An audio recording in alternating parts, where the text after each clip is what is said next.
ओम श्री गंगाई नाथाय नमः। जय श्री गुरुदेव, जय श्री दादा गुरुदेव जी। आप सभी का बहुत बहुत स्वागत है आज के सत्संग में। और आज के सत्संग का जो विषय है ये है अनहद नाद मुख्य रूप से।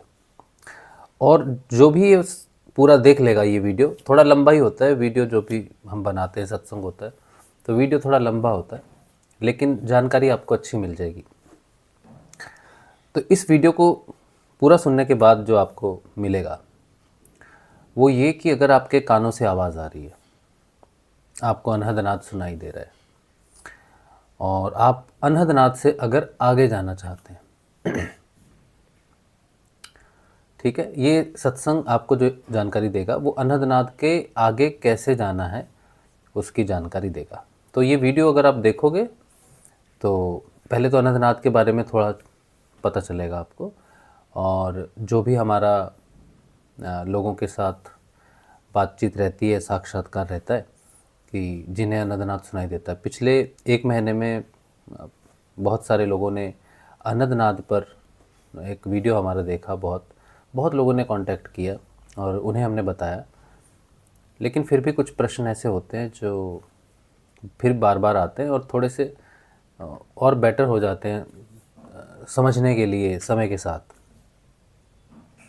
तो अनहद नाद आपके मस्तिष्क से जो आवाज़ आ रही है, कानों से जो आवाज़ आ रही है, जिसे आप सुन रहे हो, या तो आपको परेशान कर रही होगी या आपको अच्छी लग रही होगी, या तो आप सोच रहे होंगे कि बहुत अच्छा अनुभव है, यहीं रहें, या आप सोच रहे होंगे कि ये बंद कैसे हो, धीरे कैसे हो, या फिर इससे आगे कैसे जाएं। तो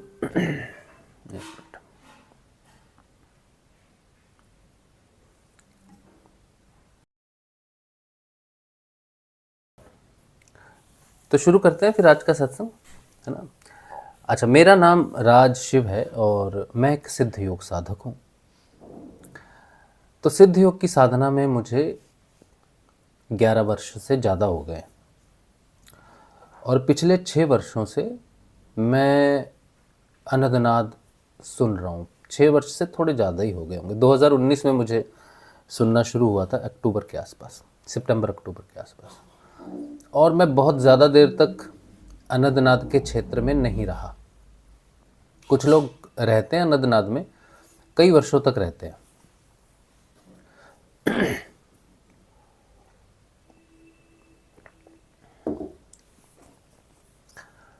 तो मैं ज़्यादा देर नहीं रहा अनहद नाद में, क्योंकि मैंने अनहद नाद की तरफ की यात्रा मेरी नहीं थी। अनहद नाद एक पड़ाव था साधना में, सिद्ध योग की साधना में। और उसके बाद फिर हम अनहद नाद से आगे निकल गए। चौथी स्थिति उसे बोलते हैं, तुरीया स्थिति उसे बोलते हैं, इंद्रियातीत उसे स्थिति बोलते हैं। अनहद नाद की जो स्थिति है वो इंद्रिया जनित है, माया में है। और जिसे भी ये सुनाई देता है वो लगभग तैयार होता है ध्यान के लिए। अनहद नाद के आने का मतलब है कि ध्यान संभव है अब आपके जीवन में। जब तक हम नाम जप करते हैं और तब तक हम स्वयं प्रयास करते हैं कि हम नाम जपें और भगवान ईश्वर की चेतना की तरफ आगे बढ़े।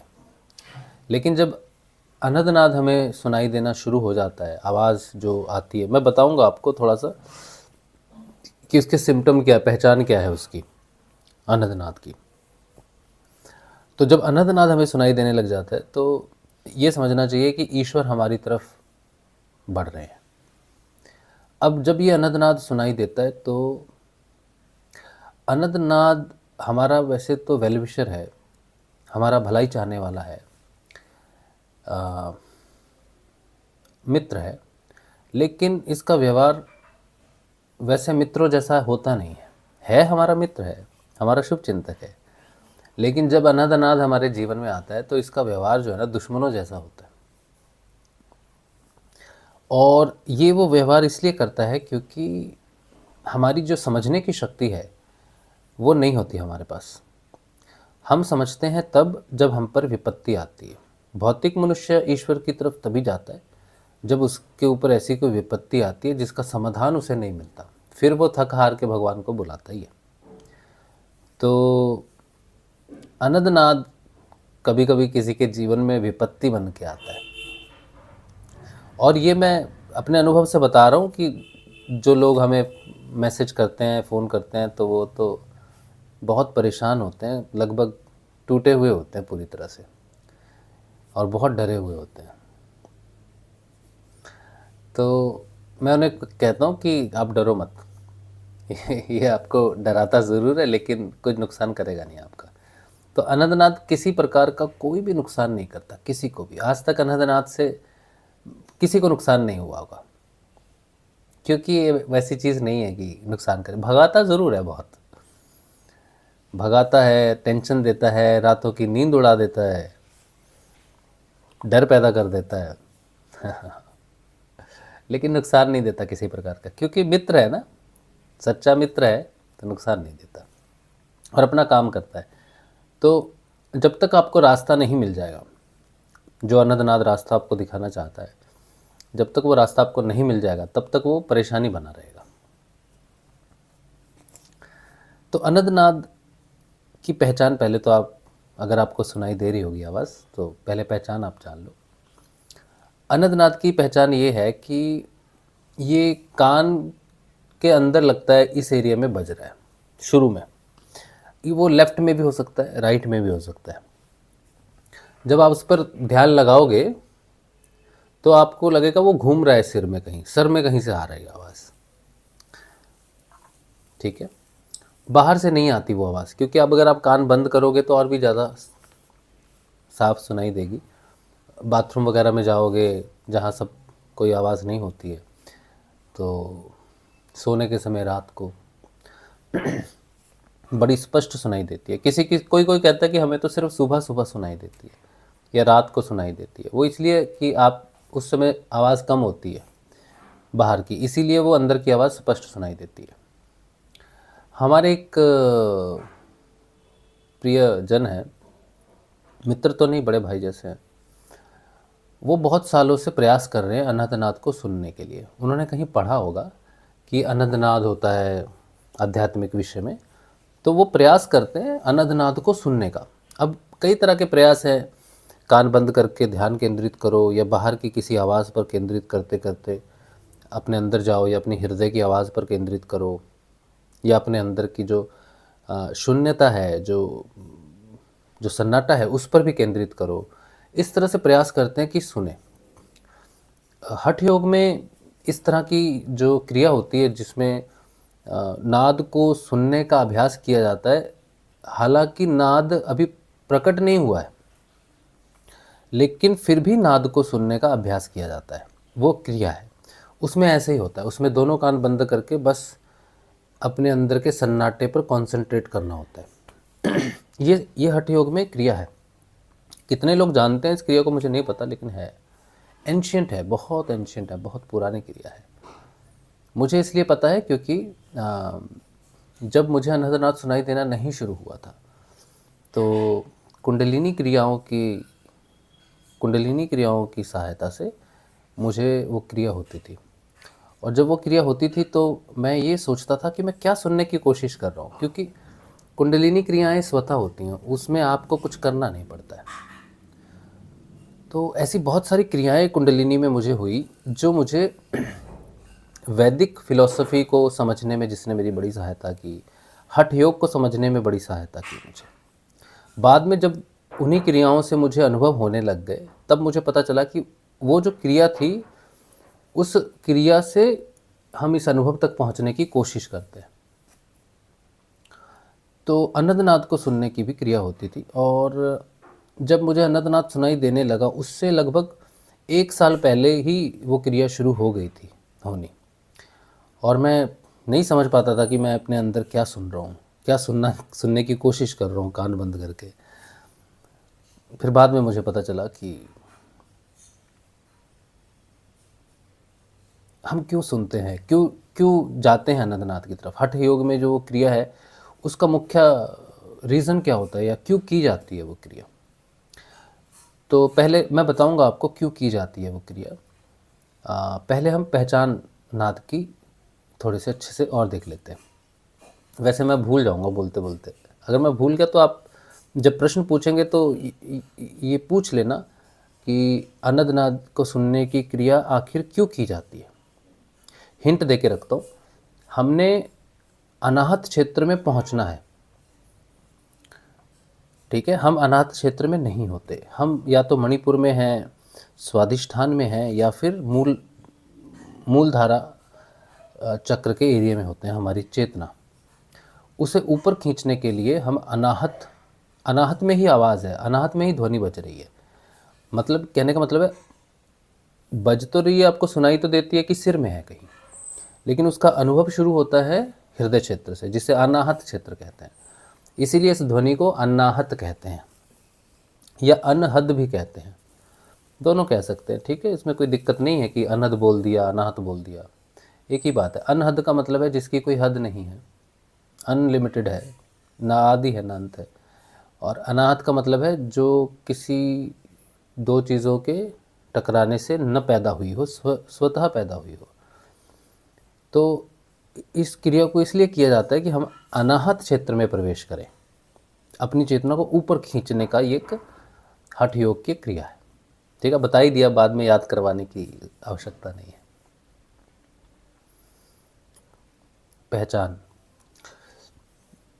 तो जब आता है तो क्यों आता है, पहले तो आता इसलिए है और अभी आएगा। अभी संसार में सभी को लगभग, जैसे सोचो संसार में अभी 800 करोड़ लोग हैं लगभग, जो लोग साधना में आगे चेतना के रूप में आगे बढ़ना चाहते थे, उनके लिए कुछ हठ क्रियाएँ ऐसी होती थी ताकि वो पहुँचे वहाँ पर। लेकिन सामान्य व्यक्ति जो पूजा पाठ करते हैं, हनुमान चालीसा पढ़ते हैं, शिव चालीसा पढ़ते हैं, शिव की उपासना करते हैं या कोई अन्य उपासनाएं करते हैं, उनको कभी अनंतनाद सुनाई नहीं देता था। लेकिन अब 2019 के बाद वो संख्या स्वतः बढ़ने लग गई। जो लोग अनंतनाद के बारे में जानते नहीं, उन्हें भी अनंतनाद सुनना शुरू हो गया, क्योंकि वो किसी प्रकार की भक्ति कर रहे हैं। 2026 इस संख्या को बहुत ज़्यादा बढ़ाएगा, बहुत बढ़ा देगा। जितने भी लोग उपासना कर रहे हैं किसी भी प्रकार की, उन सबको अनाहतनाद बड़ी सहजता से अब सुनने लग जाएगा। तो ये जो टॉपिक है अनाहतनाद का, ये सबसे ज़्यादा हॉट टॉपिक है, सबसे ज़्यादा मुख्य और विशेष टॉपिक होने वाला है इस संसार के लिए। और ये चिन्ह है बदलते हुए समय का। लोग कहते हैं ना, समय बदलेगा, सतयुग आएगा, तो कलयुग खत्म हो जाएगा, ध्वंस होगा। तो ऐसे बाहर से किसी चीज़ की प्रतीक्षा करना बेवकूफ़ी है। पहले संसार सतयुग के लिए तैयार होना उसका ज़रूरी है। तो अनाहत क्षेत्र जो है वो हेलीपैड की तरह है, जहाँ से आप सुरक्षित अगले समय में प्रवेश कर सकते हो। तो सबको अनाहत क्षेत्र में लाना भगवान के लिए बड़ा आवश्यक है कि आप आगे बढ़ सको और अगले समय में प्रवेश कर सको, कि जो भी आगे समय में घटनाएं घटेंगी आपका उत्थान हो सके। तो बहुत लोग साधना कर रहे हैं, भगवान को पूज रहे हैं, मेडिटेशन कैंप लगा रहे हैं। कोई 10 दिन का लगाएगा, कोई 2 दिन का लगाएगा, कोई 1 दिन का कैंप लगा के आएगा, उसका भी हो जाएगा बहुत ही जल्दी। मतलब जैसे हरी लूट जिसे बोलते हैं, मंदिर में जाते हैं ना, तो भगवान का प्रसाद होता है, तो बतासे वगैरह ऐसे पंडित जी छोड़ के मारते हैं, जिसके हाथ में आ गया, गिरा हुआ भी उठा लेते हैं, तो उसे हरी लूट बोलते हैं। तो ये जो अनंतनाद है ना, ये हरी लूट होने वाला है, हो गया है। 2019 से शुरू हुआ, तो समझो कि लगभग 10% या 15% लोगों को सुनने लगा। 2026 में ये 15% लोग पहुंच जाएंगे लगभग 65% पर। 60 से 65% लोग वो होंगे जिनको इसका कोई आइडिया नहीं है, क्यों है, क्या है, कहाँ से आ गया, परेशान होंगे। 65% लोग परेशान होने वाले हैं दुनिया में। तो 800 करोड़ है, तो लगभग 500 550 करोड़ 500 550 करोड़ लोगों को अनंतनाद सुनाई देने लग जाएगा। इस 26 से शुरू हो जाएगा और अगले कुछ वर्षों में उन्हें सुनाई देने लग जाएगा। अब इन लोगों में से जिनको ये अनंतनाद सुनाई देना शुरू होगा, ये प्रयास करेंगे कि हमें आवाज़ क्यों सुनाई दे रही है अचानक, ये आवाज़ क्या है, हमें नहीं चाहिए। ये डिनाई भी करेंगे इनमें से बहुत सारे लोग कि हमें नहीं चाहिए। अब ये वो घटना है जो आपके अंदर घटने वाली है और यही परिवर्तन की निशानी होगी। अगर आप इसे सुन रहे हो इस वीडियो को और आपको नहीं पता कि आवाज़ आपके मस्तिष्क में आ रही थी, क्यों आ गई, कैसे आ गई, तो समझो आप उन्हीं में से हो जिन्हें ऊपर उठना है। ठीक है, तो ध्यान से सुनते रहो। तो ये परिवर्तन सिर्फ साधकों में नहीं बल्कि आराधना करने वालों में भी आएगा, जो बाहरी पूजा वगैरह करते हैं या सकारात्मक हैं। कुछ तो ऐसे भी होंगे जो कहेंगे कुछ भी नहीं किया, हम तो भगवान को मानते ही नहीं है, हम भगवान को मानते ही नहीं है। लेकिन उनसे पूछा जाए कि आप अपने आप को क्या अच्छा इंसान मानते हो कि नहीं, तो कहेंगे हाँ हम ठीक है, हम किसी का नुकसान नहीं करते, किसी का बुरा नहीं सोचते, लेकिन भगवान की पूजा पाठ भी हम नहीं करते। फिर भी उन्हें सुनाई देगा। क्यों? क्योंकि आपके अंदर जो सत्य है वही ईश्वर है। मंदिरों में जो शिवलिंग बना हुआ है केवल वही ईश्वर है, उसी की पूजा करना ईश्वर की पूजा करना है, या हनुमान चालीसा पढ़ना या किसी प्रकार का भजन करना, किसी प्रकार का पाठ करना, किसी प्रकार की मेडिटेशन करना ही आध्यात्म है? तो नहीं। सत्य के प्रति सजग रहना, सत्य को प्रेम करना और स्वयं अच्छे होने के लिए प्रयासरत रहना। जो व्यक्ति संसार में अच्छा है दूसरे की निंदा नहीं करता है, थोड़ी बहुत तो सभी करते हैं साधारण जीवन में आत्म जागृति से पहले सभी में होता है थोड़ा बहुत कुछ ना कुछ, लेकिन वो दूसरों से प्रेम भी करते हैं, किसी का बुरा नहीं चाहते। अच्छे व्यक्ति जिन्हें कहा जाता है उनको सुनाई देगा, और जब सुनाई देगा तो फिर आपको यहाँ आना ही पड़ेगा। और अगर आप नहीं भी आने की कोशिश करोगे तब भी आपके सामने वीडियो आ ही जाएगा। एक बार आएगा आप इग्नोर करोगे, 2 बार आएगा इग्नोर करोगे, लेकिन जब बार बार आएगा तो फिर इग्नोर नहीं कर पाओगे, फिर आपको देखना ही पड़ेगा और फिर आपको पता चलेगा कि आपको क्या करना है आगे। और जब तक आप नहीं सुनोगे, समझोगे कि क्यों आ रहा है, क्यों हो रहा है, तब तक ये बचता रहेगा और तेज होना शुरू हो जाएगा। पहले तो धीमे रहेगा, फिर तेज होना शुरू हो जाएगा, जो परेशानी का कारण बनेगा।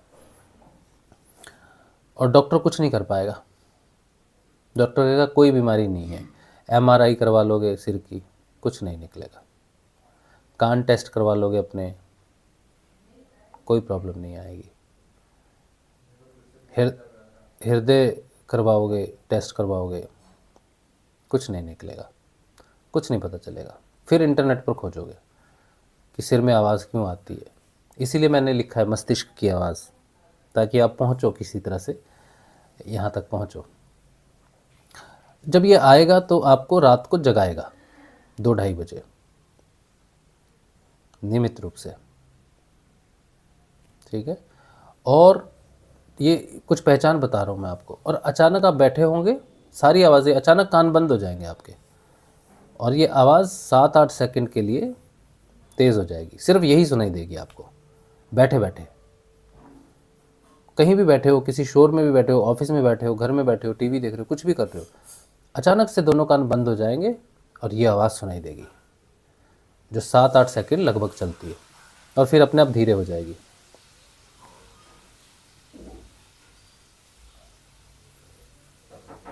समझे? तो ये होगा, ये कुछ पहचान है इसकी, ये तो होगा ही आपके साथ।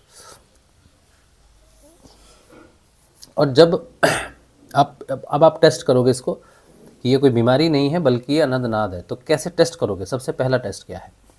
सबसे पहला टेस्ट है कि जिस भी कान से सुनाई दे रही है, इंटरनेट पर ये मत सोचो कि इंटरनेट पे ये लिखा है वो लिखा है। एक मिनट।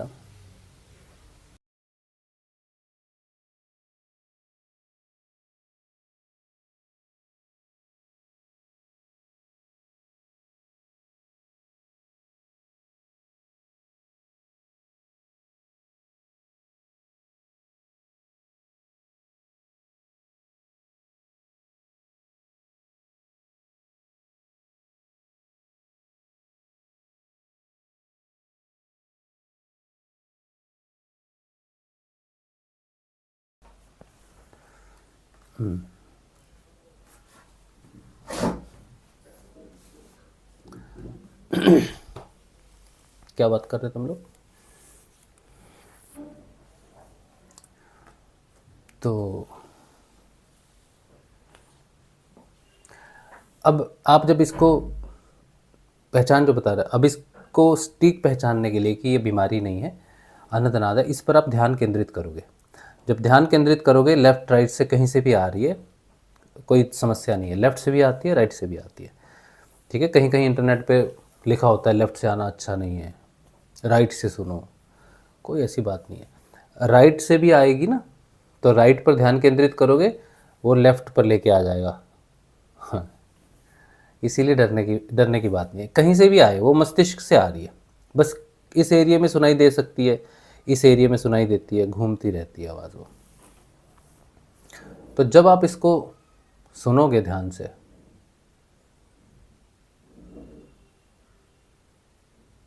तो विचार बढ़ जाएंगे बहुत।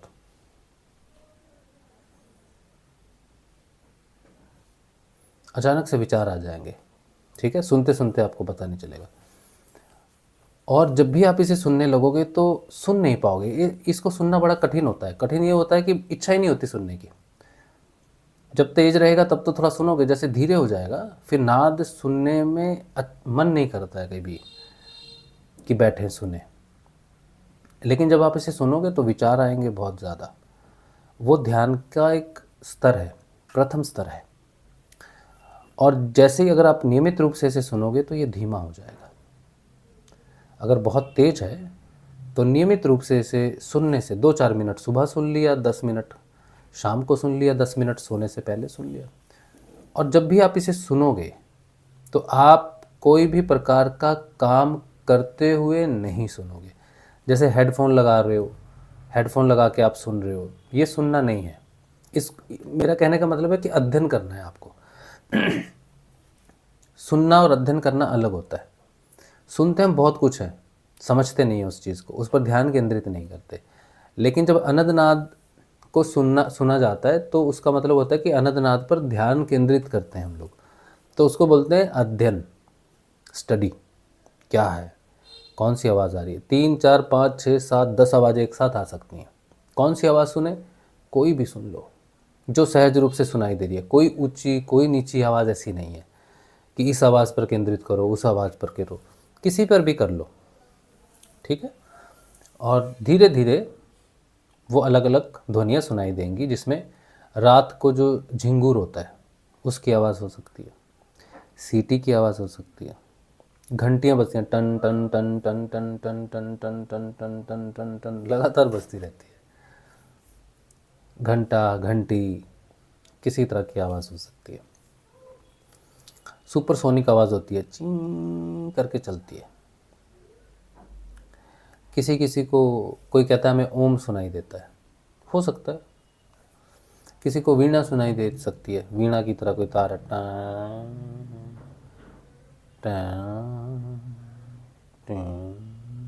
ऐसा तो सुनाई दे सकती है आपको किसी भी पर। 10 तरह की आवाज़ें मानी जाती हैं कि 10 तरह के नाद होते हैं। तो कौन सा नाद उच्च कोटि का है, कौन सा निम्न कोटि का है, ये जहाँ कुछ भी लिखा हुआ है गलत लिखा हुआ है। कोई भी नाद उच्च कोटि का नहीं है और कोई भी नाद निम्न कोटि का नहीं है। किसी को अगर ओम सुनाई देता है तो वो उच्च कोटि का नाद है, और किसी को झिंगूर सुनाई देता है, सीटी सुनाई देती है, घंटी बज रही है, तो वो नीचे का नाद है। मैं नहीं मानता इस चीज़ को। मैं इसलिए नहीं मानता क्योंकि मेरा अनुभव है। नाद, किसी को सोचो ओम सुनाई देता है, लेकिन वो इंद्रियातीत ध्यान में प्रवेश नहीं कर पाता है। ओम का नाद ये गारंटी नहीं देता है कि आप आगे चले जाओगे यात्रा में। ना ही झिंगूर का नाद गारंटी देता है कि आप सुषुम्ना में प्रवेश कर जाओगे, आत्म जागृत हो जाओगे, या फिर इंद्रियातीत ध्यान में प्रवेश कर जाओगे। कोई भी नाद ये सुरक्षित नहीं करता है, चाहे आप कितने ही वर्षों तक नाद को सुनते रहो। नाद को सुनने से केवल आप अपनी चेतना की गहराई में ज़रूर जा सकते हो। भौतिक रूप से आप अपने आप को थोड़ा सेल्फ स्टडी करने की क्षमता आपको बढ़ जाएगी।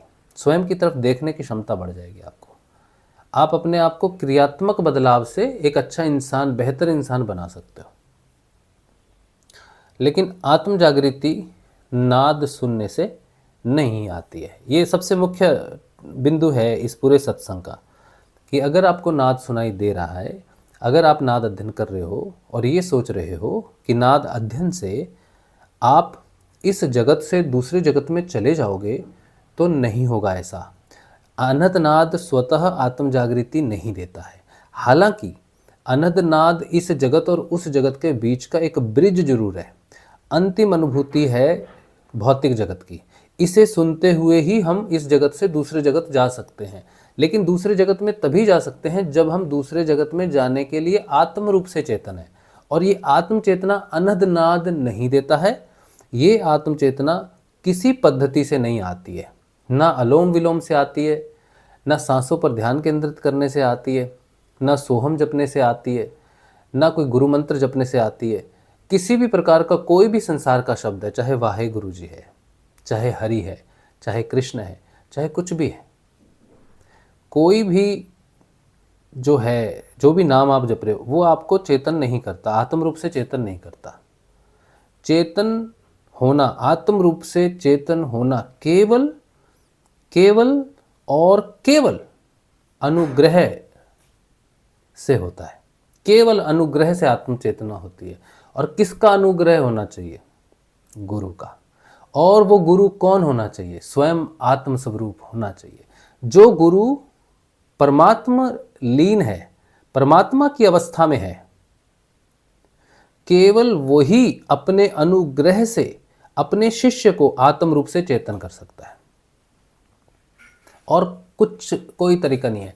एक ही गुरु, चेतन गुरु, परब्रह्म गुरु एक मंत्र देता है, जैसे मुझे दिया, ठीक है। हमने, गुरु जी ने कहा इस मंत्र को जपो, इसी से ही होगा जो होगा, हमने जपा। दूसरे कई लोगों को भी दिया, वही जप रहे हैं, लेकिन सभी आत्म रूप से चेतन नहीं है। बहुत लोगों को नाद सुनाई दे सकता है, ए जपा जाप भी सबको लग जाता है, क्योंकि चेतन मंत्र है। लेकिन आत्म चेतना की घटना किसी के भी शिष्य के जीवन में तब घटेगी जब वो गुरु उस शिष्य से प्रसन्न हो जाएगा। अगर गुरु ने मंत्र जपा है, तुमने 1,00,000 बार जप लिया, मैंने 10 बार जप लिया, तो 10 बार जपने से काम हो जाएगा, आत्म चेतना हो जाएगी। और 10,00,000 बार जपने से भी काम नहीं हो सकता है। इसमें अंतर क्यों है? क्योंकि गुरु का अनुग्रह चेतन करता है। इसीलिए गुरु का अनुग्रह पाने के लिए, गुरु की कृपा पाने के लिए क्या करना चाहिए? गुरु जैसा बताए साधना में बिल्कुल वैसा ही करना चाहिए। फिर वैसा करने में कितनी भी तकलीफ क्यों ना आए। जैसे गुरु जी ने कहा कि तुम ये मंत्र जपो, मन ही मन में जपो, बिना होंठ और जीभ हिलाए जपो। तो साधक जैसे ही उस मंत्र को जपना शुरू करेगा, पहले तो समस्याएं तो बहुत आएंगी इसको। पहले तो उसको विश्वास नहीं होगा कि ये मंत्र क्यों जपूं, मैं तो उसका भक्त हूँ, मैं तो वो जपता था। तो इस तरह की तो बहुत समस्याएं आएंगी।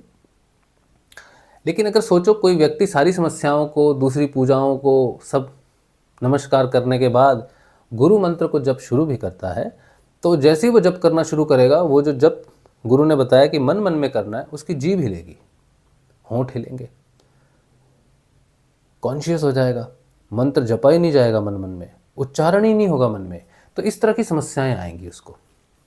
नाम उल्टा हो जाएगा मुंह में जाके। जैसे एग्जाम्पल आती है ना, नारद जी ने कहा ब्रह्म ऋषि को कि तब तो ब्रह्म ऋषि नहीं हुए थे वाल्मीकि जी, तो उन्हें कहा कि आप राम जपो, बस सीधा सा नाम है राम जपो बस।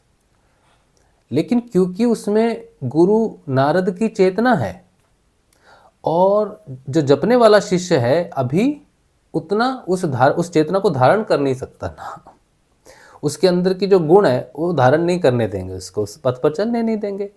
तो राम जपना है, लेकिन हमारी व्यक्तिगत चेतना उसे मुश्किल बना देगी, तो राम को मरा बना दिया। अब ऐसी बात नहीं है कि उनको नहीं पता कि गुरु ने तो राम दिया जपने के लिए, लेकिन मैं नहीं जप पा रहा हूं। देखो कितना बड़ा संदेश उन्होंने दिया, शिक्षा हमें दी वाल्मीकि जी ने। उन्होंने कहा ठीक है, नहीं जपा जा रहा तो नहीं जपा जा रहा, मैं तो अपनी तरफ से वही जपने का प्रयास कर रहा हूं जो मेरे गुरु ने कहा है, राम। लेकिन राम की जगह जपते थे मरा। तो बोले ठीक है, अंदर जो होना है होने दो, हम तो बस आज्ञा का पालन करेंगे, जपने का प्रयास करते रहेंगे। तो उन्होंने मरा मरा मरा मरा राम राम राम राम हो गया उनका। इसी तरह से जो भी गुरु आपको जो मंत्र देगा जपने के लिए, वो मंत्र जपते ही आपके मन उसे स्वीकार नहीं करेगा। होंठ और जीभ गुरु ने कहा नहीं हिलनी चाहिए तो हिलेगी। कॉन्शियस माइंड क्या करेगा? हिलाएगा कि इसे ऐसा लगे कि कोई अपराध हो गया है, गुरु की आज्ञा नहीं हो रही है। बस ये टेक्निक बदल दे किसी तरह, जैसे गुरु ने कहा है वैसे नहीं जप के ये या तो माला पकड़ ले, काउंटर पकड़ ले, लिखना लग जाए, कुछ करने लग जाए, बस वैसे ना कर पाए जैसे गुरु ने कहा। उसे कोई फर्क नहीं पड़ता अंदर की चेतना को कि आप मंत्र जप रहे हो कि क्या कर रहे हो। उसे ये फर्क पड़ता है कि गुरु की आज्ञा का जैसे कहा है वैसे ना हो, बस कहीं ना कहीं गुरु की आज्ञा में कहीं कुछ छेद हो जाए, कहीं भंग हो जाए गुरु की आज्ञा, बस इतना ही काम है उसका। अंदर की चेतना का, जिसे हम माया कहते हैं, जिसे हम गुण कहते हैं, उन्होंने सिर्फ गुरु की आज्ञा की पालना नहीं करने देनी है आपको। बाकी कोई आपसे कोई गलती नहीं होगी। लेकिन आप अगर ये समझो कि गुरु की चेतना बड़ी उच्च चेतना है और हम बड़े साधारण शिष्य हैं, निकृष्ट व्यक्तिगत चेतना है, गुरु ने हम पर अनुग्रह किया कि उन्होंने हमें एक नाम दिया जिसे हमें जपना, एक आज्ञा दी उन्होंने हमें, उस आज्ञा का पालन करना और उस आज्ञा का पालन करने का प्रयास ही मेरी साधना है। बस फिर संख्या और स्थान का कोई महत्व नहीं रह जाता कि तुमने 10 दिन जपना है, 20 दिन जपना है, 50 दिन जपना है। लोग पूछते हैं कितने दिन जपेंगे तो अजप अजाप लग जाएगा। समय, संख्या, स्थान कोई महत्व नहीं है बेटा इसका। केवल गुरु की आज्ञा का पालन करो तो क्षण भर में काम हो जाता है। और अगर वो क्षण भर में काम नहीं हो रहा है तो हमें कहीं ना कहीं कुछ सुधार करना है। कुछ चीज़ें हैं जो हम समझ नहीं पाए, उन्हें समझना है। तो कैसे समझें? तो गुरु की जो वाणी है, उनकी जो किताब होगी या वाणी होगी, उसे आप बार बार सुनो कि जो चीज़, जो आज्ञा है वो क्या है। वैसा ही करो जैसे आपके गुरु ने कहा है। अगर आपका गुरु चेतन है, पूर्ण समर्थ है, तो आपको आत्म चेतना का लाभ मिलेगा ही मिलेगा। फिर अनहदनाद आना है, जब आना है उसको, फिर अनहदनाद की कोई चिंता नहीं है। लेकिन अगर सिर्फ तुम अनहदनाद पर ही, अनहदनाद को ही अपना स्रोत या फिर अपना केंद्र बना लोगे, लक्ष्य बना लोगे, यही सुनना है, यही है सब कुछ, इसे ही सुनना है, तो कुछ नहीं होगा बेटा। वो साधना है। वो साधना का एक जैसे नाम जब एक साधना है, वैसे ही नाद भी एक साधना है। लक्ष्य नहीं है नाद एक पथ है।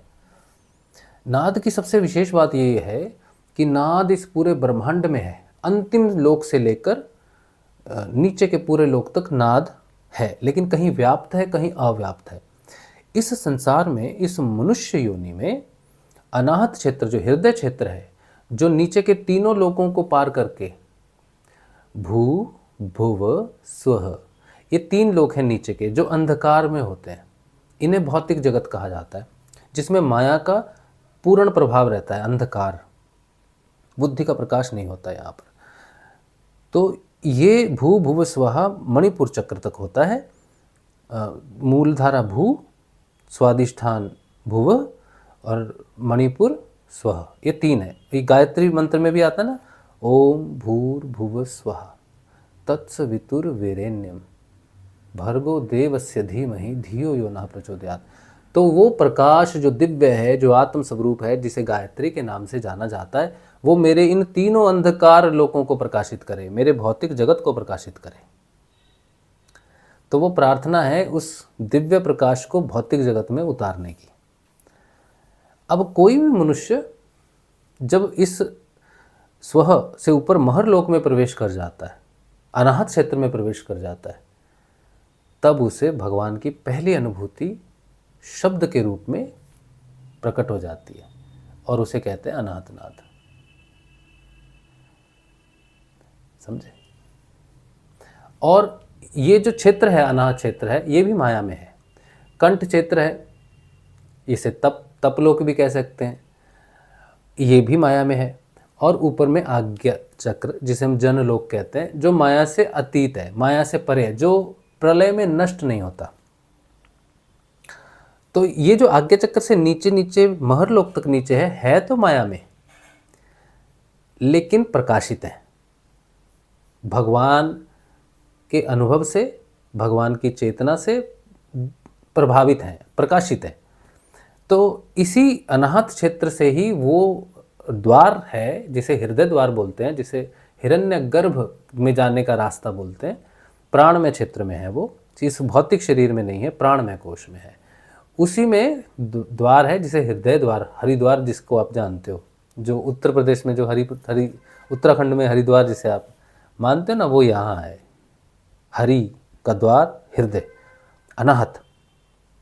गुरु कृपा से वो हरिद्वार खुलता है, और हरिद्वार खुलने से पहले गुरुद्वार खुलता है। जिसे पंजाब में गुरुद्वारा बनता है ना, सब जगह जगह सिख लोग बनाते हैं गुरुद्वारा गुरुद्वारा गुरुद्वारा। गुरुद्वारा का मतलब है गुरु का द्वार, वो बाहर नहीं है। जैसे हम कहते हैं गोल्डन टेम्पल है ना, या फिर और भी बहुत सारे मुख्य वाहेगुरु जी के बहुत सारे ऐसे मुख्य गुरुद्वारे हैं जहाँ पर आप जाओगे तो आपको आंतरिक शांति महसूस होगी, शांत हो जाएगा मन, बिल्कुल रुक जाएगा, है ना ऐसे गुरुद्वारे। मैं खुद पंजाब से हूँ तो मुझे मालूम है। तो जब जाते हैं गुरुद्वारे में, बैठते हैं श्री गुरु ग्रंथ साहिब के सामने, तो गुरु के सामने ही बैठे हो, क्योंकि श्री गुरु ग्रंथ साहिब जी स्वयं पूर्ण गुरु स्वरूप है, वो शब्द ही गुरु है। ठीक है, तो जब आप श्रद्धा से बैठोगे वहाँ जाके, तो अनंतनाद, अब पूछना किसी पंजाबी, कोई पंजाबी होते ना, जैसे हमारी दादी है या बुजुर्ग हो गया कोई, जो उसे पूछना कि आपको सुबह सुबह कोई आवाज़ सुनाई देती है, तो बोलेंगे हाँ हमको एक आवाज़ तो सुनाई देती है। कईयों को पता होता है कि ये अनंतनाद है, वाणी में लिखा हुआ है अनाथ के बारे में, कईयों को नहीं भी पता चलता कि ये वही आवाज़ है। तो ज़्यादातर लोग जो नियम से सुबह उठ के वाणी का पाठ करते हैं, श्री गुरु ग्रंथ साहिब का पाठ करते हैं, उन्हें तो सुनती है आवाज़। हाँ, तो गुरुद्वारा जो बाहर जिसका हमने प्रतिरूप बनाया है, वही गुरुद्वारा आज्ञा चक्र को बोलते हैं, जो माया से परे। कहते हैं ना, वाणी में लिखा ना, एक ओंकार में लिखा है, एक ओंकार कर्ता पुरख निरभव निर्वैर अकाल मूरत। अकाल का मतलब होता है जो काल से परे है, जिस पर काल प्रभावित नहीं होता है। तो कौन है जो अकाली है? आज्ञा चक्र अकाली है। आज्ञा, हमने कुछ दिन पहले एक सत्संग किया था कि आज्ञा चक्र को आज्ञा क्यों कहते हैं, क्योंकि ये आज्ञा से खुलता है, गुरु की आज्ञा से खुलता है, गुरु का द्वार है ये। तो ये अकाली है, ये काल से परे है, प्रलय में भी ये नष्ट नहीं होता है। तो गुरु नानक देव जी ने भी कहा है, गुरु जी हमारे कोट करते हैं, गुरु नानक देव जी को कहते हैं कि नानक साहब ने कहा है कि ये दशम द्वार है, इसे खोलने वाला एकमात्र गुरु है, दूसरा कोई इसे खोल नहीं सकता। ये नहीं खुलेगा तो आप हरिद्वार में नहीं जा सकते। कुछ लोग नीचे से उठते हैं ऊपर, मूलधारा, स्वादिष्ठान, मणिपुर, फिर हृदय चक्र में प्रवेश करते हैं, उन्हें अनाहतनाद सुनना शुरू होता है। लेकिन गुरु नीचे से नहीं लेके आता, गुरु ऊपर से लेके आता है। ये गुरु का मार्ग है, इसे गुरु खोलता है। तो चेतना जो मणिपुर में है वो अनाहत में सीधी प्रवेश नहीं करती। जब गुरु मिल जाए तो गुरु क्या करता है, नीचे कहीं भी हो चेतना, चाहे मणिपुर में हो, स्वादिष्ठान में हो, मूलाधार में हो, कहीं भी हो आपकी, वो असेंड नहीं करवाएगा वहाँ से। वो जहाँ भी तुम्हारी चेतना होगी वहाँ उसको डायरेक्ट यहाँ लेके आ जाएगा और यहाँ से अंदर लेके जाएगा। ये है गुरु का मार्ग, इसे बोलते हैं गुरु का द्वार। और जब तक किसी शिष्य के जीवन में एकमात्र गुरु ही अंतिम आश्रय ना हो जाए तब तक ये नहीं खुलता। तो इसे बोला जाता है इक, कहते हैं ना, इक ओमकार शुरू होता है ना वहाँ से। तो जब एक ही रह जाता है आपके जीवन में, आप कहोगे मैंने शिव को ही गुरु माना हुआ है, मैंने कृष्ण को गुरु माना हुआ है, तो बेटा ऐसा काम नहीं होता। ठीक है, शिव को अगर आप सच में गुरु मान लोगे तो शिव आपको गुरु बन के आपके जीवन में आएंगे। शिव का काम गुरु तक लेके आना है, फिर शिव का काम है आत्म रूप से प्रकट होना। लेकिन आत्म रूप से प्रकट होने के लिए शिव को गुरु की आवश्यकता है, शिव को स्वयं गुरु बनना ही पड़ेगा। तो जो भी गुरु आपके जीवन में आएगा वो शिव ही होगा, लेकिन उसमें शिव नहीं देख सकते आप, उसमें गुरु ही देखना होगा। गुरु को गुरु ही देखना पड़ेगा। फिर गुरु जब भेद खोलता है सारा, जब गुरु का आंतरिक प्रकाश होता है, तब पता चलता है कि एक ही प्रकाश में अलग अलग स्वरूप हैं। वही शिव है, वही ब्रह्मा है, वही महेश है, वही सब है। बाद में पता चलता है, जब तक आत्म चेतना नहीं होती तब तक द्वैतवाद बना रहता है। फिर आप मानो या ना मानो, ये इससे फर्क नहीं पड़ता। फर्क सिर्फ इसी बात से पड़ता है कि आप आत्म रूप से चेतन हो तो ही आपकी बात स्वीकार्य होगी कि सब एक ही है।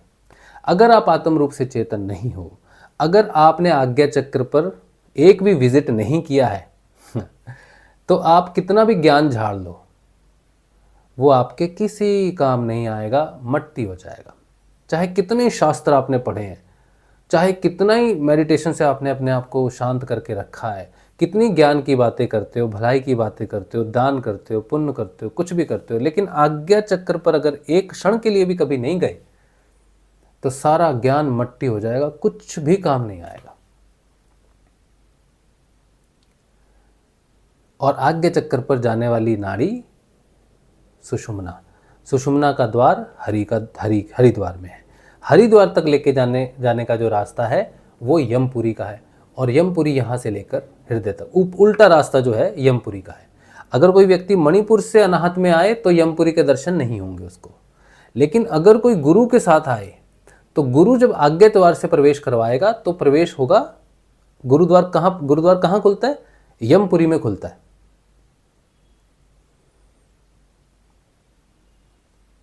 मेरी एक पुस्तक है, ये मेरी पुस्तक है आवाहन आत्म जागृति का, ठीक है, ये मैंने अभी भी लिखी है। इसमें बहुत कुछ है तुरीय अवस्था तक। इसमें मैं आपको ये जो बात बता रहा हूँ ना, इसमें मैं आपको दिखाता हूँ, चित्र दिखाता हूँ, मैं क्या कह रहा हूँ आपको। गुरुद्वार खुलता है किसकी तरफ? यमराज की तरफ, यमपुरी। तो गुरु क्या मांगता है? पूर्ण समर्पण मांगता है, प्राण का। तभी तो चेतन होंगे आत्मा रूप से। बड़ा गहरा और बड़ा सुंदर रहस्य है, ठीक है। ये दो चित्र हैं पुस्तक में। पहला तो देखो, ये दिखेगा आपको, ठीक है। ये गुरु जो है आज्ञा चक्र को ये वैसी पिक्चर बनी नहीं जैसे मैं बनाना चाहता था। देखो अनाहत नाद उसे सुनाई दे रहा है। तो गुरु आता है जीवन में और आज्ञा चक्र से प्रवेश करता है और हृदय में जागता है हरि आत्मा, ठीक है। लेकिन ये जो रास्ता है, ये आज्ञा चक्र से लेकर हृदय तक ऊपर से जब नीचे आते हैं तो ये यमपुरी का रास्ता है, ठीक है। अब मैं इसके लिए भी मैंने एक चित्र बनाया है।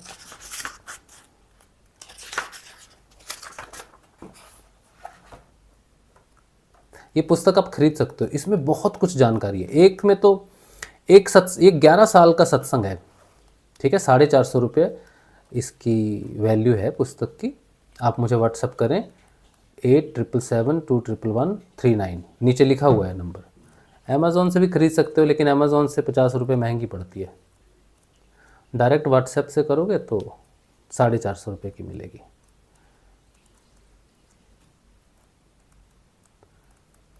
कहाँ की चित्र है इसमें?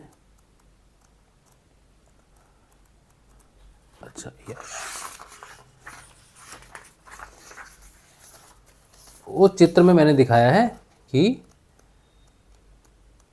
यमपुरी है, यम में जाता है। फिर गुरु के बिना ना कोई अंदर प्रवेश नहीं कर सकता, क्योंकि अंदर प्रवेश करने का मतलब है यमपुरी में चले जाना, और यमपुरी में जाना का मतलब तो फिर आप समझ ही जाते हो ना। इसीलिए अनाहत क्षेत्र यमपुरी में है, लेकिन इसीलिए डर लगता है जब अनाहत आता है, लोग भागते हैं इधर उधर। सारा रहस्य बड़ा सुंदर है।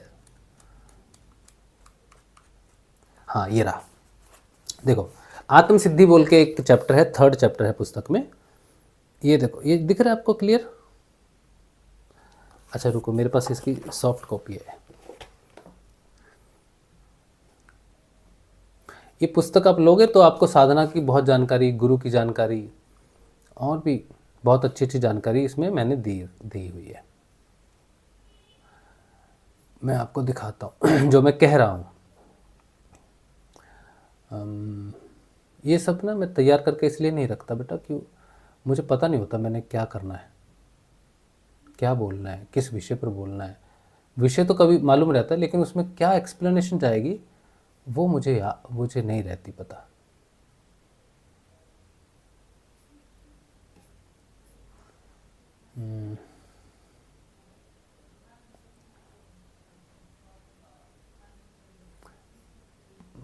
रखता तो हूँ सब जगह, मिलती नहीं है समय पर बस।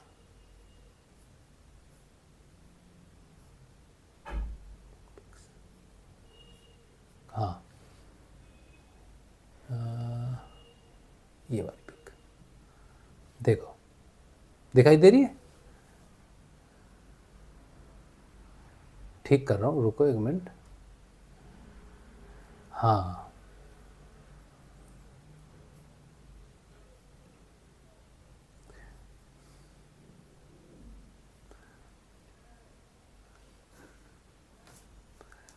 तो ये जो है ना, ये देखो श्री हरि खड़े हैं यहाँ पर। ये एक द्वार बनाया मैंने हृदय में। देखो पुस्तक में भी मैंने, पुस्तक में लेकिन मैंने यमराज नहीं बनाया, क्योंकि लोग डर जाएंगे, कहेंगे यमराज वाली पुस्तक हम क्यों खरीदें, अपने घर में क्यों लेके जाएं।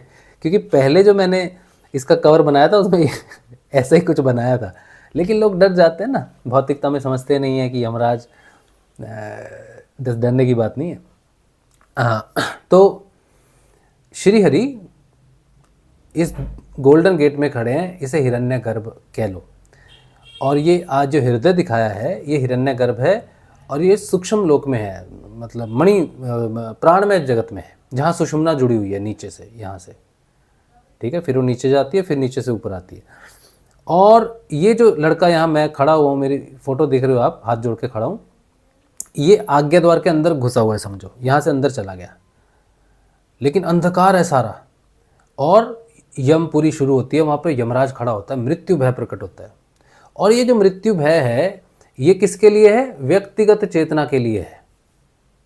जो संसार में हमारी पहचान है कि मुझे कोई संसार जानता है मेरे नाम से, मेरे पिता के नाम से, मेरे गोत्र से, मेरी जाति से, जो भी जानता है वो मर जाती है, वो ख़त्म हो जाती है जन्म के साथ, तो उसे व्यक्तिगत चेतना कहते हैं।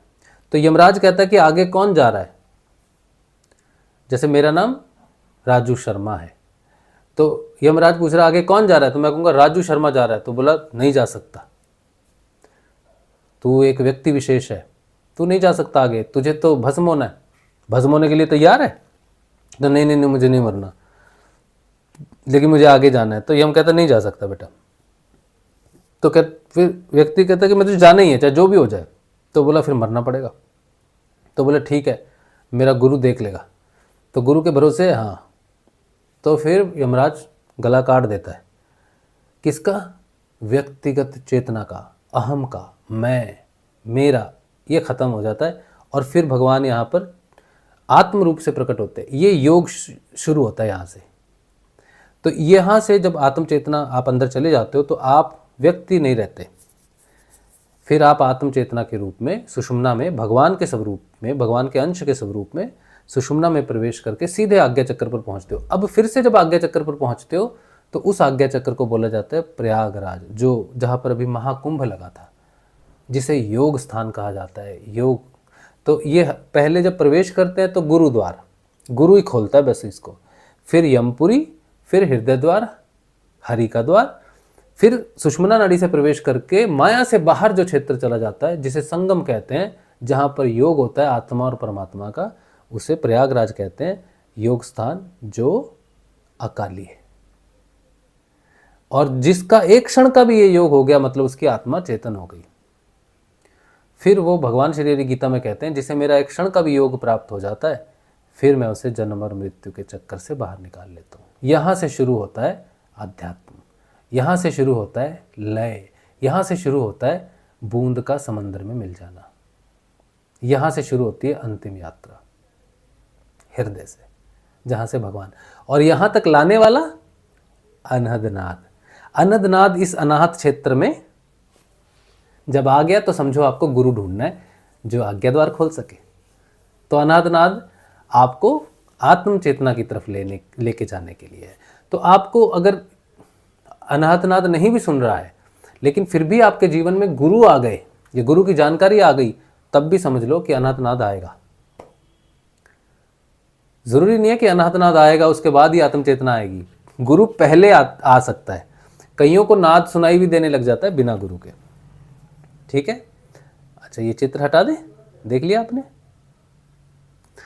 तो ये पुस्तक आप जरूर लें, इसका मैं आपको थोड़ा सा ट्रेलर भी दिखा देता हूँ पुस्तक का। ठीक है, अब इतनी पुस्तकें मैंने छपवाई हैं तो बेचने के लिए छपवाई हैं कि लोग क्या कहते हैं ना, मेरे से बात करनी है, आपसे बात करनी है, आपसे समझना है। तो कई बार क्या होता है ना, फ़ोन पर मेरा 1 घंटा 1.5 घंटा ऐसे जाता है, और दिन में 5-6 फ़ोन आ जाएं तो फिर तो पता ही आपको, फिर ऐसे पूरा दिन मैसेजेस करता रहता हूँ, ये प्रश्न वो प्रश्न, बहुत सारे प्रश्न रहते हैं। तो आपको अगर ये पुस्तक में मैंने सब कुछ लिखा हुआ है, समझे, मेरी चेतना है इस पुस्तक में।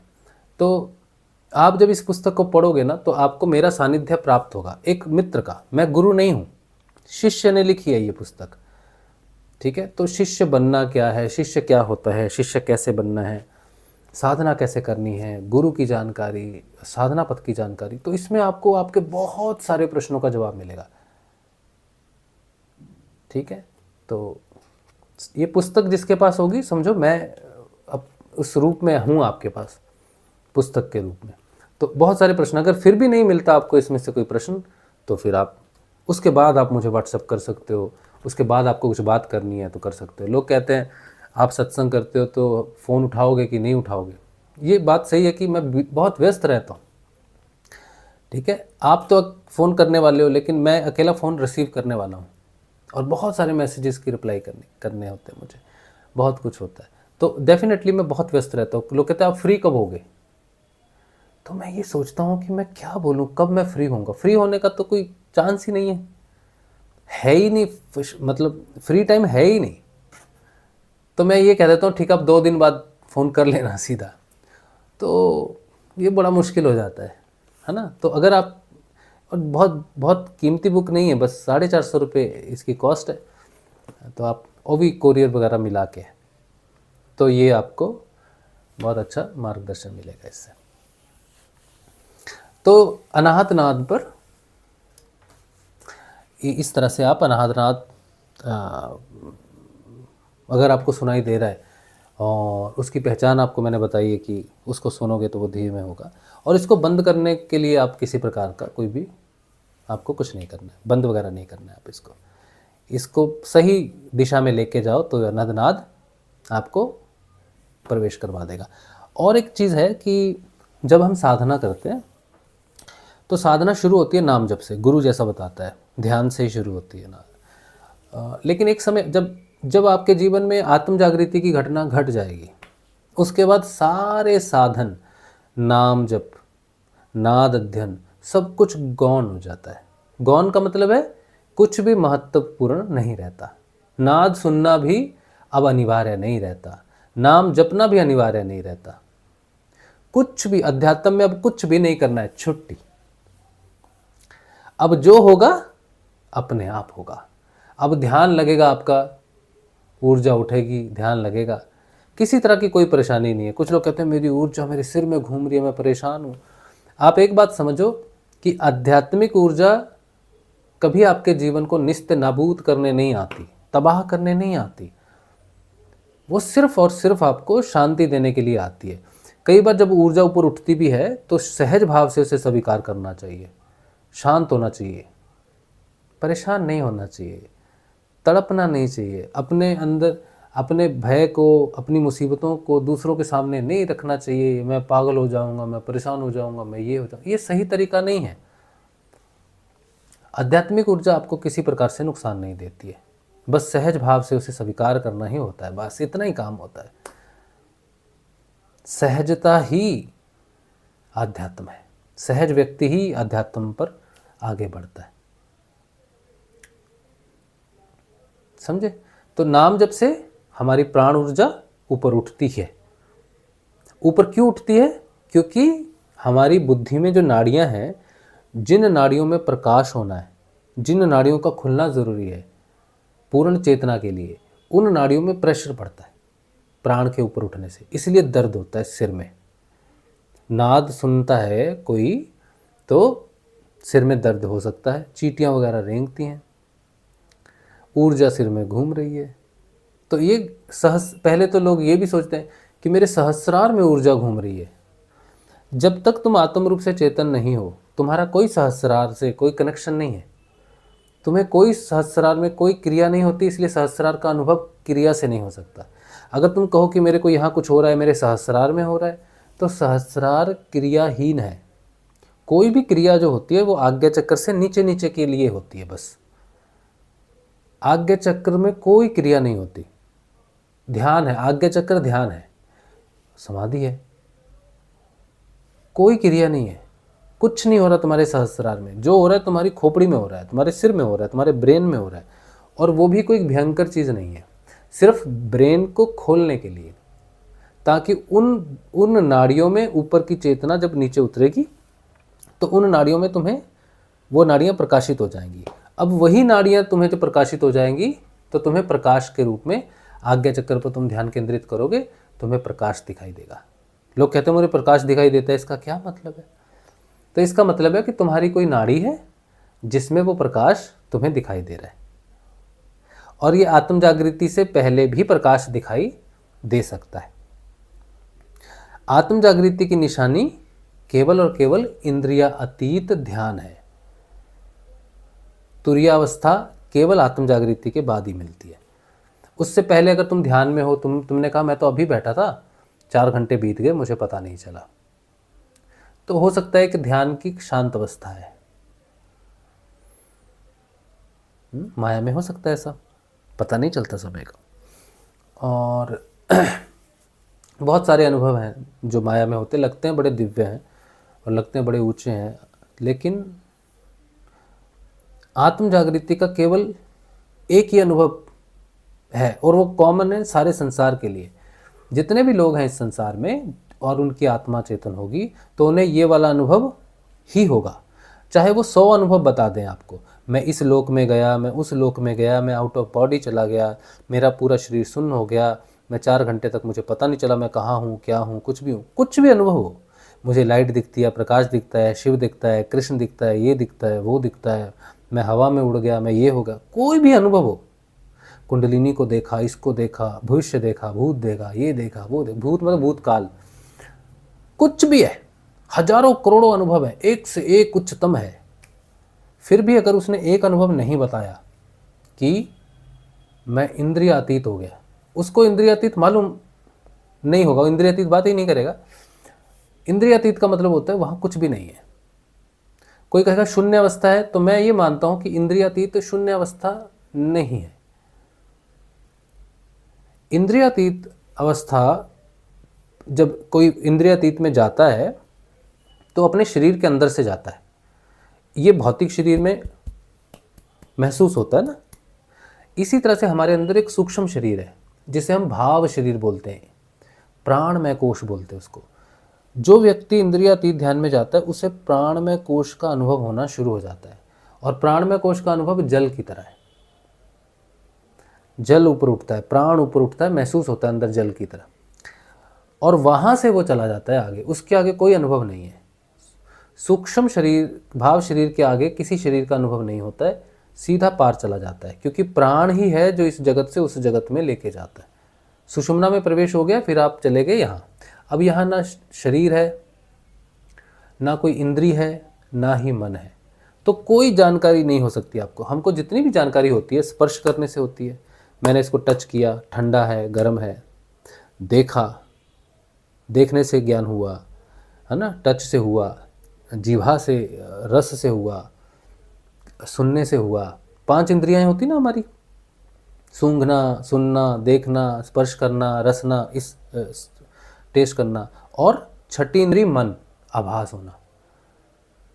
ये 6 की 6 इंद्रियां जनित नीचे है, आज्ञा चक्र से नीचे है, इनसे परे इंद्रियातीत है। तो जब आप जाओगे वहां उस ध्यान में तो आत्म चेतन होकर ही जा सकते हो, और वहां कुछ नहीं पता चलेगा, सिर्फ जाने का पता चलेगा और आने का।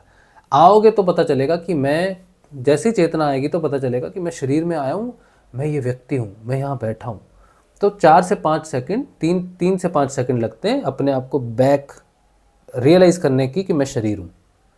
और फिर उसके बाद ये जो इंद्रियातीत ध्यान होता है, ये जब लग जाता है तो इस पता तो होता नहीं क्या हुआ है, लेकिन जब हम वापस अपने भौतिक जीवन में आ जाते हैं, उसके बाद फिर एक दृष्टि मिल जाती है हमें।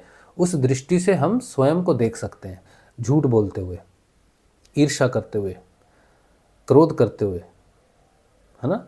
जो भी कुछ हम पहले नहीं देख पाते थे स्वयं के विषय में, अब सब कुछ दिखने लग जाता है। इसे ही तीसरी आंख कहते हैं, इसे ही दिव्य दृष्टि कहते हैं। जिस व्यक्ति की आत्मा चेतन हो जाती है उसे तीसरी आंख प्राप्त हो जाती है, और ये तीसरी आंख अंदर खुलती है स्वयं की तरफ, स्वयं को देखने के लिए।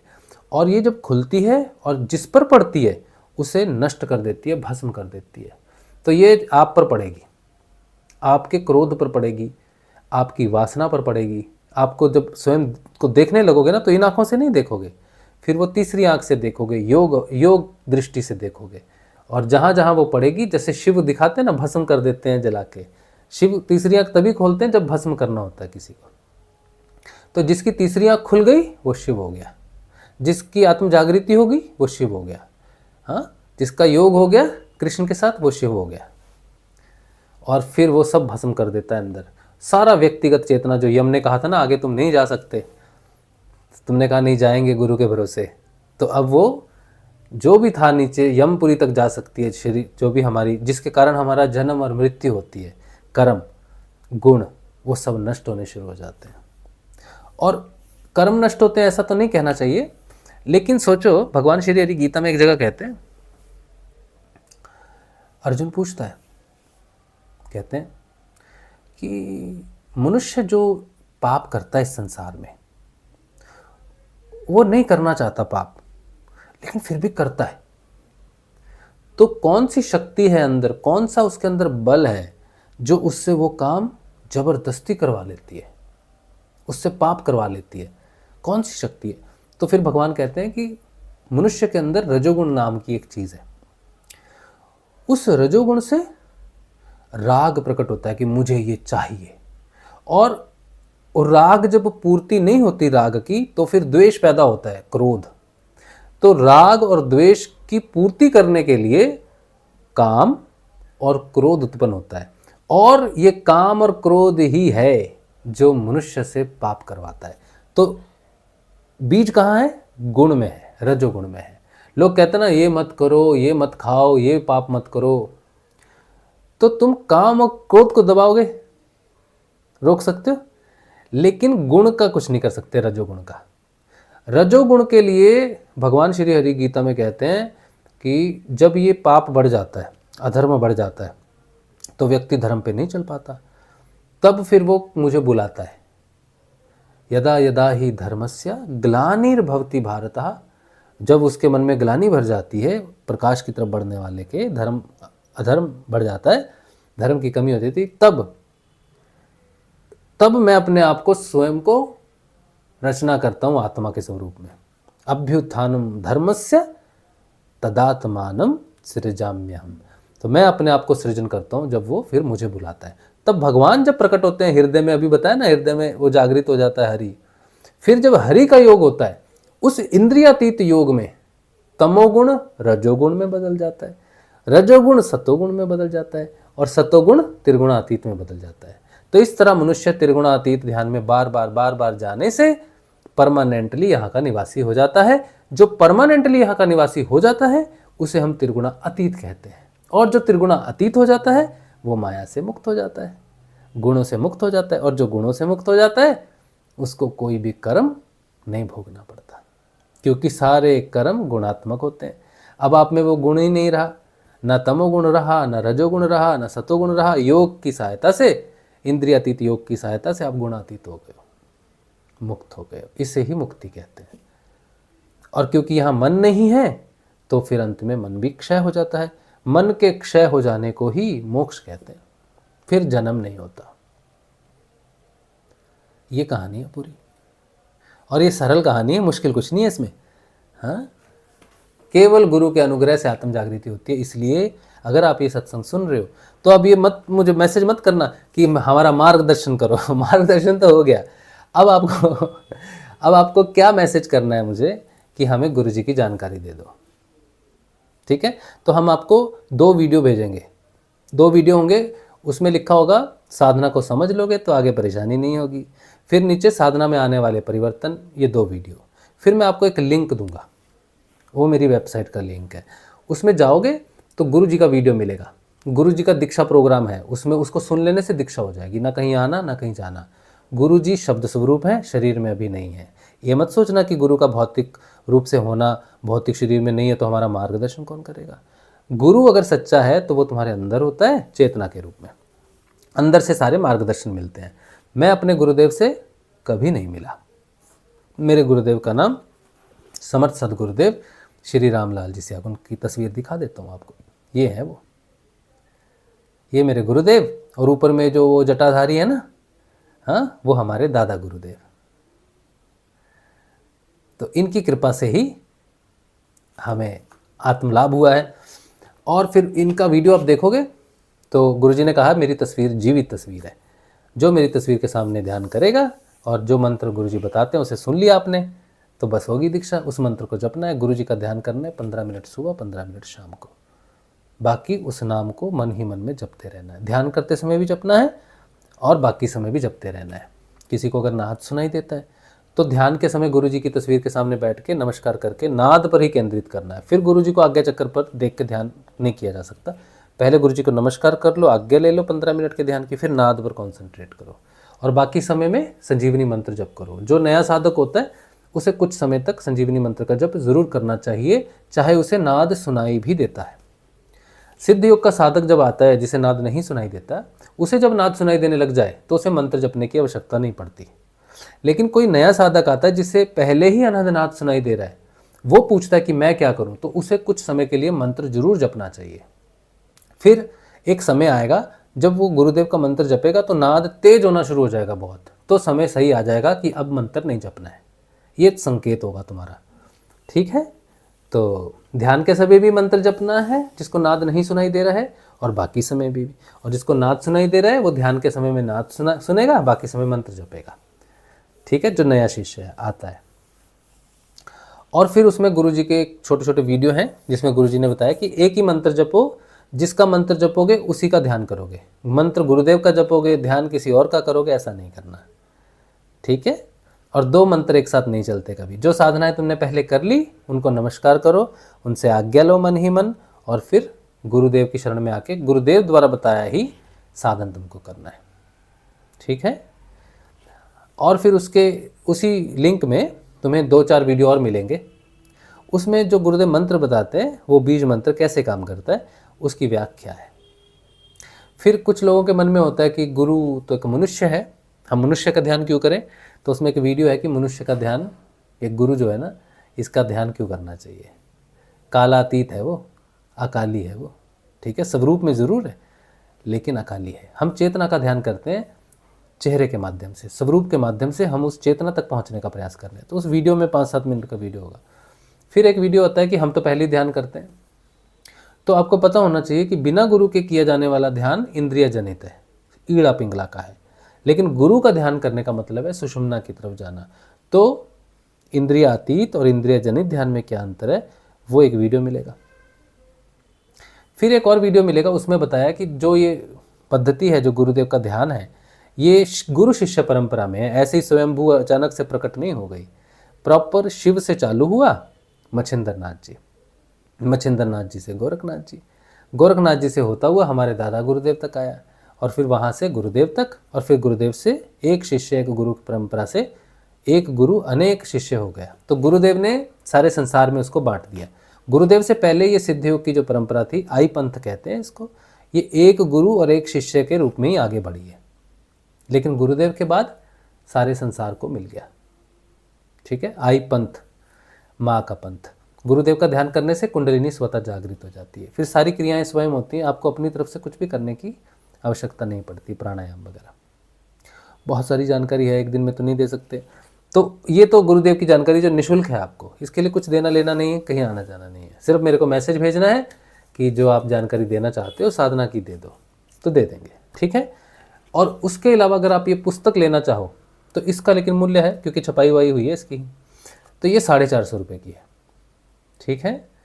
तो ये आपको मिल जाएगी 5-7 दिन में।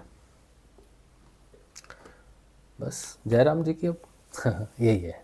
उम्मीद है कि इस वीडियो से आपको जानकारी मिले, जितनी वैसे तो बहुत विस्तृत है जानकारी।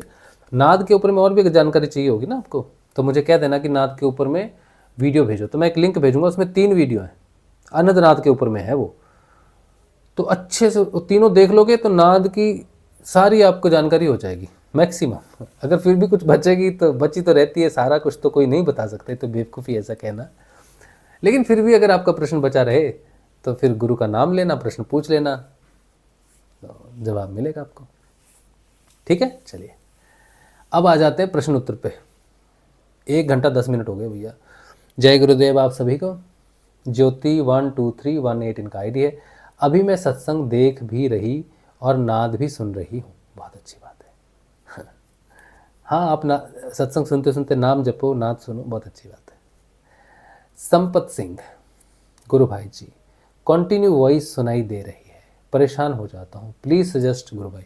तो मुझे लगता है कि संपत भाई आपने पूरा वीडियो सुन लिया होगा। गुरु जी का ध्यान करेंगे और नाद को सुनेंगे गुरु जी के आश्रित होकर, तो वो धीमे होना शुरू हो जाएगा। ठीक है, बाकी आप मुझे मैसेज करेंगे तो हम आपको वीडियो भेज देंगे अनंतनाथ के ऊपर में। चलिए, जय भाई गुरुदेव, जय गुरु। चलो ठीक है। ज्योति 12318 इनका आईडी है। भाई अगर हमने नाद सुनाई दे रहा है तो क्या हमें नीचे के चक्र सक्रिय हैं? ऐसा कुछ नहीं कह सकते कि नीचे के चक्र सक्रिय हैं। साधना का चक्रों से कोई संबंध नहीं होता है। जैसे जैसे आपकी प्राण नाड़ियाँ आपके मस्तिष्क की नाड़ियों को खोलेंगे, वैसे वैसे प्रकाश नीचे बहना शुरू होता है और हमारे चक्र अपने आप खुलने शुरू हो जाते हैं। किसी के कितने चक्र खुले हैं इससे कोई फर्क, जैसे आपकी आत्म चेतना हो गई तो इसका मतलब ये नहीं कि सारे चक्र खुल गए हैं इसलिए आत्म चेतना हुई। सारे चक्र ब्लॉक होने के बाद भी आत्म चेतना आ सकती है। फिर आत्म चेतना आने के बाद धीरे धीरे आज्ञा चक्र खुलता है, ये खुलता है, ये खुलता है, फिर ऊपर से सारे चक्र खुलने शुरू हो जाते हैं। ठीक है, धीरे धीरे होता है सारा काम। डेविड उनका आईडी है। गुरुदेव कहते हैं कि प्रत्यक्ष अनुभूति ही धर्म है, लेकिन अनुभूति के लिए इंद्रियों की आवश्यकता होती है। हालांकि गुरुदेव यहाँ इंद्रियातीत अनुभूति की बात कर रहे हैं। मेरा प्रश्न यह है कि इंद्रियातीत अनुभूति वास्तव में क्या है? इसका अनुभूति के बाद कैसा फील होता है? मैंने वैसे तो बताया, इंद्रियातीत के बाद धीरे धीरे आपके वो दृष्टि प्राप्त हो जाती है जिससे आप स्वयं को देख पाते हो। और जब आप स्वयं को देख पाते हो, इस आंखों से नहीं बल्कि अपने दिव्य दृष्टि से, तीसरी आंख से, योग दृष्टि से, तब आपको अपना क्रोध दिखाई देता है। उस क्रोध को देखना ही साक्षात्कार है। स्वयं को देखना ही प्रत्यक्ष अनुभूति है। ठीक है, और फिर जब स्वयं में वो चीज़ दिख जाती है और फिर वो नष्ट भी हो जाती है, क्योंकि हमें अच्छी तो लगती नहीं वो चीज़, फिर हम उससे बाहर निकल जाते हैं, तब हमारा जीवन परिवर्तित हो जाता है। ये जो परिवर्तन हम देखते हैं अपने आप में, इससे संसार भी परिवर्तित ही दिखता है। जो स्वयं परिवर्तित हो जाता है उसके लिए सारा संसार परिवर्तित हो जाता है। ये साक्षात्कार है। इसे ही इंद्रियातीत अनुभूति कहा गया है कि जो हम बाहर से प्रयास करते थे नहीं हुआ, वो इंद्रियातीत ध्यान होने के बाद स्वयं को देखकर, स्वयं के उस व्यक्तिगत चेतना को नष्ट करने के बाद भगवान की जो व्यवस्था है या भगवान की जो चेतना है उसके साथ बड़ा अच्छा स्पष्ट योग होने लग जाता है। भगवान की अनुभूति हर समय होने लग जाती है कि उसके बिना तो कुछ भी नहीं हो रहा, कुछ भी नहीं हो रहा, उसके बिना तो जीवन था ही नहीं, ये मैं क्या कर रहा था। तो असली जीवन आत्म जागृति के बाद ही शुरू होता है। उसके बाद ही पता चलता है कि मनुष्य होना क्या है। यही साक्षात्कार है।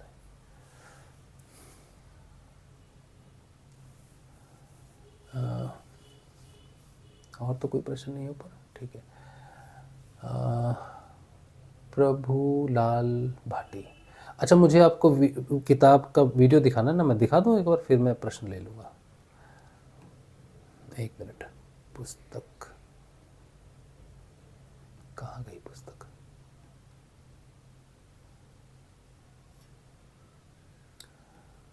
आवाहन।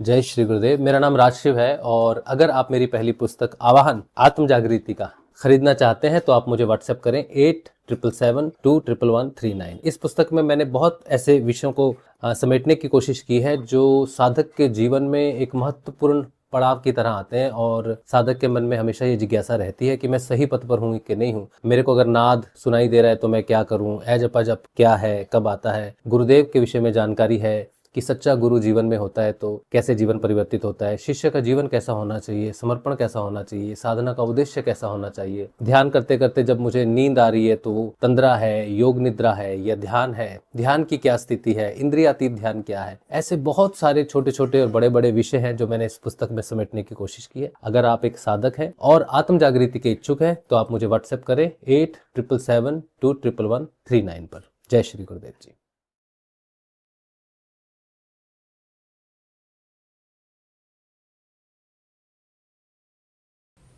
ठीक है, तो ये पुस्तक है और इसमें नंबर दिया है मेरा, व्हाट्सएप नंबर, आप ले सकते हो पुस्तक को। अच्छा चलिए,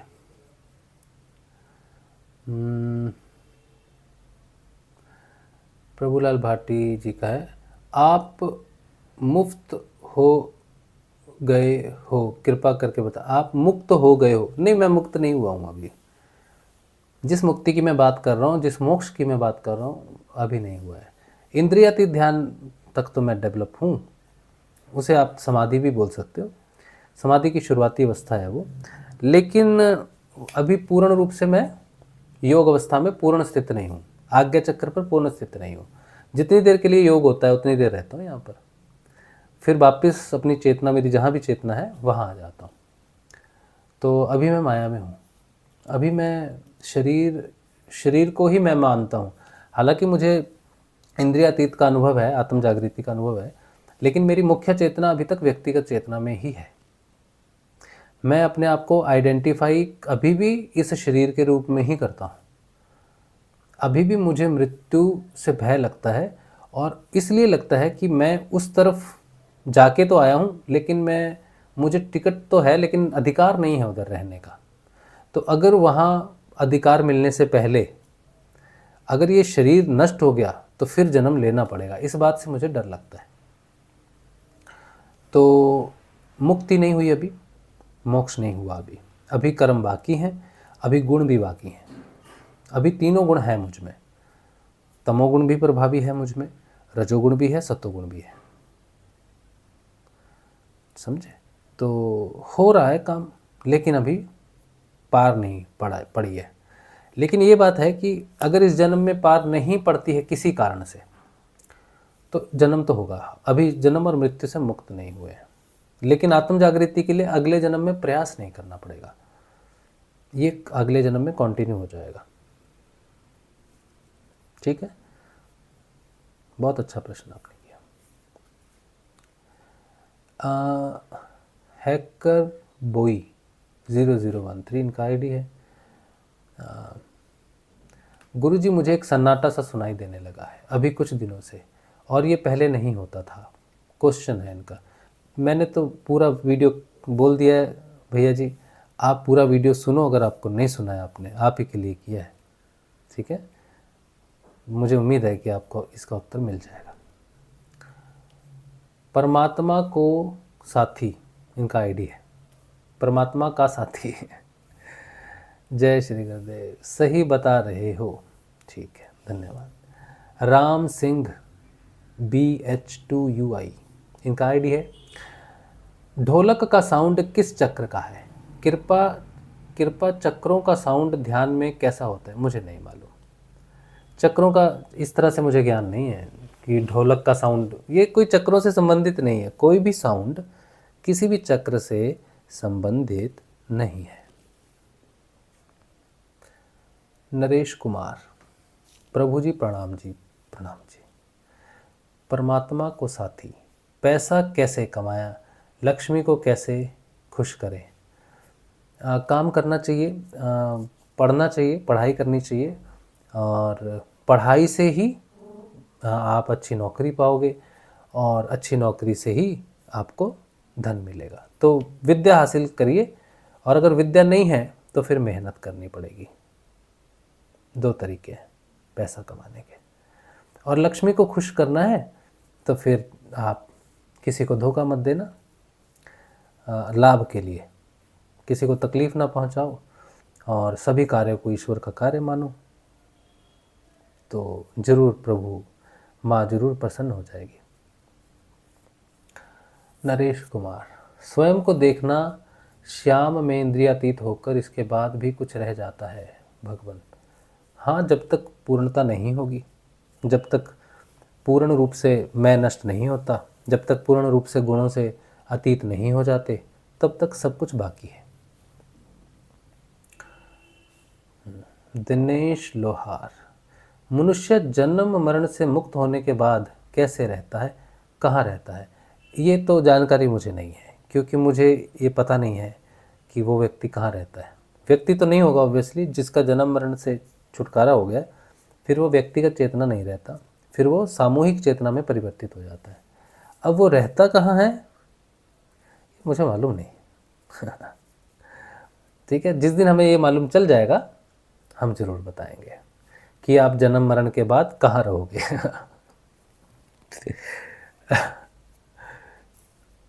रहने की चिंता तो मनुष्य को होती है, व्यक्तिगत चेतना को होती है। आप कहाँ रह रहे हो? इसमें शरीर में रह रहे हो। फिर उसके बाद ये इतना बड़ा ब्रह्मांड है, भगवान कहाँ रहते होंगे? भाव में रहते हैं। ठीक है, बाकी हमें पता नहीं, इस प्रश्न का उत्तर हमें नहीं मालूम। राम सिंह, अनदनाद से अपने ध्यान का लेवल कैसे समझे? अनदनाद का एक ही लेवल है, माया का लेवल। और किसी को अगर सुनाई देता है ओम, बांसुरी, ये सब सुनाई देता है, तो समझेंगे ये कि उसका थोड़ा कंसंट्रेशन ज़्यादा है, थोड़ा वो ध्यान, मतलब कंसंट्रेशन ज़्यादा अच्छा हो सकता है उसका, यही बस। लेकिन है माया में।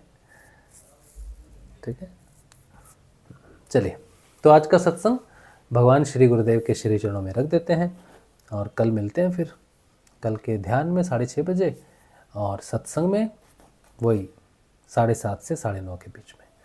जय श्री गुरुदेव, जय श्री दादा गुरुदेव जी।